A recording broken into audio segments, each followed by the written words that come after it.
जी दीपक। हाँ, hello, good afternoon. जी good afternoon, सवाल पूछ सकते हैं। जी, ये पूछना था कि मेरे फोरहेड का जो राइट और लेफ्ट, आई मीन जो फ्रंट का बाल होता है, वो थोड़ा झड़ना शुरू हुआ है, तो उसको कैसे रोक सकते हैं?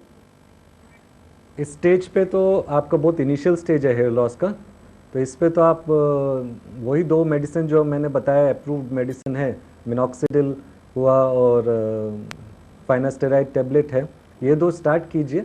6 महीने तक कम से कम लीजिए और साथ में रेगुलर पिक्चर्स लीजिए ताकि आपको भी पता चले कि बेनिफिट हो रहा है नहीं हो रहा है। उषा एक दर्शक हमारे साथ जुड़ी हैं जयपुर से। जी आप सवाल पूछ सकती हैं उषा। सर, ये मेरे जो सिर पे जब भी बाल धोते हैं और नेचुरली पूरे के पूरे निकल के आते हैं, लंबे के लंबे, सब तरफ से। कब से हो रही है प्रॉब्लम? ये 8-10 महीनों से हो रहा है। इससे किसी जगह आपको खाली एरिया दिखा? नहीं सर, लेकिन नेचुरल पूरे बाल कम हो रहे हैं चारों तरफ से।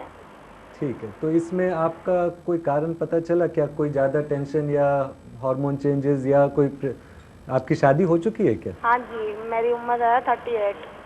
अच्छा, तो इस उम्र पे कुछ हार्मोनल चेंजेस भी होना शुरू होता है और कुछ मेडिसिन्स भी कई बार खा रहे होते हैं, तो मेरा सुझाव रहेगा एक बार गायनेकोलॉजिस्ट को भी दिखाएं और थायराइड का भी टेस्ट कराएं, क्योंकि जो पूरे के पूरे बाल निकल रहे हैं तो हो सकता है लेटेंट हाइपरथायरॉयडिज्म हो।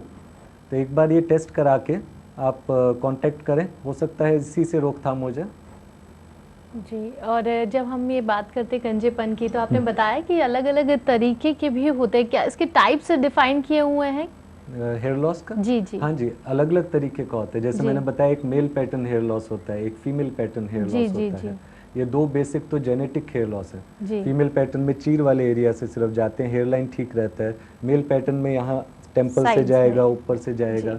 इसके अलावा हार्मोनल, जैसे मैंने बताया, वो होता है। नेक्स्ट इज ट्रैक्शन एलोपेशिया, उसमें होता है जैसे खिंचाव की वजह से कई लोग पगड़ी बांधते हैं तो यहाँ से काफ़ी खींच के बांधते हैं बालों को, जुड़ा लगा के उसके ऊपर पगड़ी बांधते हैं, तो उसकी वजह से होता है। And last is auto immune disorders की वजह से। उनका पहचान होती है ऑटो इम्यून डिसऑर्डर का कि एक पैच में बाल गायब हो जाएगा, एक राउंड से पैच में रातों रात गायब हो जाएगा। वो वाला सिर्फ मेडिसिन से ही ठीक होता है, एलोपेशिया एरिएटा कहते हैं उसको, और वही सबसे ज़्यादा मुश्किल है ठीक करना।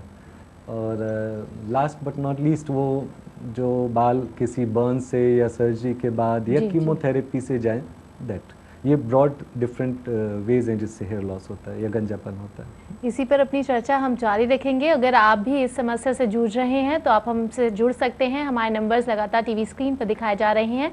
फिलहाल यहाँ पर एक छोटा सा विराम, आप देखते रहिए जियो जिंदगी।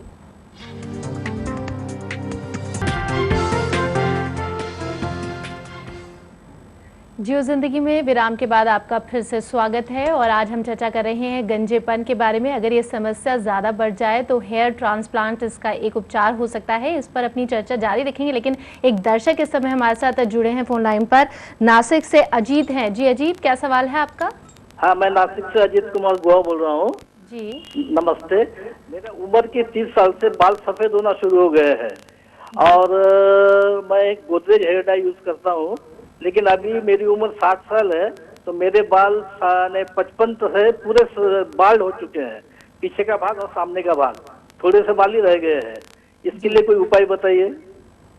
इसके लिए अगर आपका जो बता रहे हैं काफ़ी कम बाल रह गए हैं, तो इसमें ट्रांसप्लांट पॉसिबल तो है, लेकिन बहुत एक्सटेंसिव प्रोजेक्ट हो जाता है।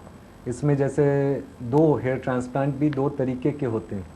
एक होता है FUHT, जिसमें हम सिर्फ यहीं से बाल लेके ट्रांसप्लांट कर सकते हैं, लेकिन अब एक नई टेक्निक निकला है जिसको कि कहते हैं फ्यूज़, FUSE। उसमें पॉसिबल हो गया है कि हम उसी पर्सन के बियर्ड का, दाढ़ी का बाल, छाती का बाल भी सर पे लगा सकते हैं। यहाँ से बाल लेने से होता है कि बहुत ज़्यादा एरिया भी अगर खाली है तो उसको भी हम फिल कर सकते हैं और वहाँ पे बाल फिर दोबारा उगता रहेगा। बस ये ध्यान रहे कि जैसे हम बियर्ड के, दाढ़ी के बाल अगर इस्तेमाल करेंगे तो वो ज़्यादा मोटे होते हैं, तो उसको हेयरलाइन वगैरह में नहीं इस्तेमाल करना। उनको लगाना है हमने अंदर की तरफ, आगे की तरफ हेयरलाइन में हमने इस्तेमाल करना है, वो सर के पीछे से लिए हुए ही बाल होना चाहिए। जी, एक दर्शक दिल्ली से आशीष हमारे साथ जुड़े हैं। जी आशीष, आप अपना सवाल पूछ सकते हैं। आप अपनी टीवी की वॉल्यूम कम कर दीजिए और जल्दी से अपना सवाल पूछिए आशीष जी। मेरे सर में थोड़े बीच में खाली चकटते हैं, मतलब 8-10 साल से जी। तो उसका कोई उपाय है अगर बाल आ जाए? हाँ, अगर थोड़ा सा हल्का खालीपन शुरू हुआ है अभी तो उसमें बेस्ट है, जैसे कोई डेंड्रफ है तो डेंड्रफ को ट्रीट कीजिए, नाइजरॉल शैम्पू होता है और साथ में मिनॉक्सिडिल लोशन और फाइनास्टेराइड टैबलेट स्टार्ट कर सकते हैं मेडिकल गाइडेंस के अंडर, और 6 महीने तक देखिए। मुझे उम्मीद है आपको बेनिफिट होगा इससे।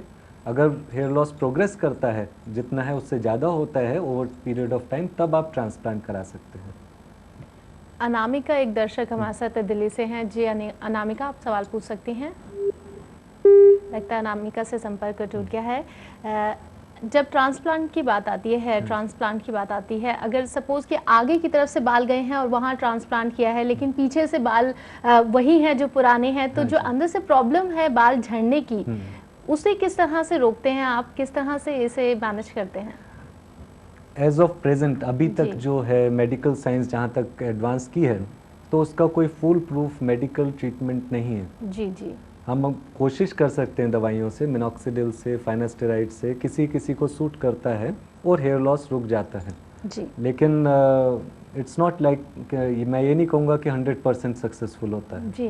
तो ऐसे है कि अगर हमने हेयर ट्रांसप्लांट आगे किया और आपके बाल पीछे और जाते रहते हैं तो उस सिचुएशन में पीछे थोड़ा टचअप करना पड़ता है टाइम टू टाइम और हेयर ट्रांसप्लांट कराने पड़ते हैं।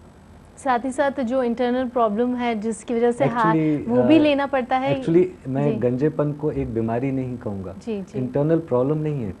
बीमारी तो होती है कि हार्मोन डिसबैलेंस होना या किसी बीमारी की वजह से जाना, जो एंड्रोजेनिक एलोपेशिया है, यानी जो फैमिलीज में रन करता है, वो हमारा एक जेनेटिक कंडीशन होता है कि हम एक पर्टिकुलर एज पे जाके एक नॉर्मल हार्मोनल लेवल पे जाके वो हेयर लॉस होंगे, वो एबनॉर्मल लेवल नहीं होता है हार्मोन्स का, इसलिए उसे बीमारी नहीं कह सकते हम लोग। जी जी।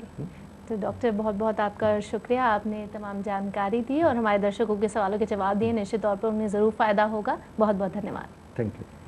तो आज हमने चर्चा की गंजेपन के बारे में और किस तरह से इसे छुटकारा पाया जा सकता है, ये हमें बताया डॉक्टर साहब ने। लेकिन कल हम चर्चा करेंगे मुहासों की समस्या से किस तरह से निजात पाई जा सकती है। फिलहाल मुझे दीजिए इजाज़त, आप देखते रहिए CNBC। नमस्कार।